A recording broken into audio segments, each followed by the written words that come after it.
Ogromna je razlika između svježe tjestenine i ove dehidrirane suhe. Naravno, superiorna je uvijek svježa tjestenina.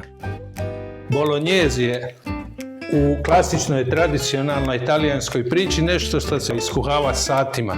Ova moja varijanta je praktično 10 minuta, ne bi vjerovali.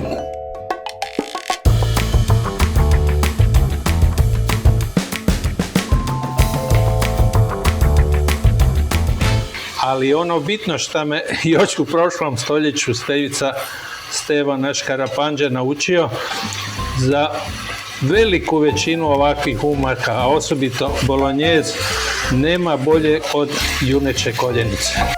U Bolonji bolognese ne rade sa špagetima, nego sa širim ili širokim rezancima i to je cijela priča.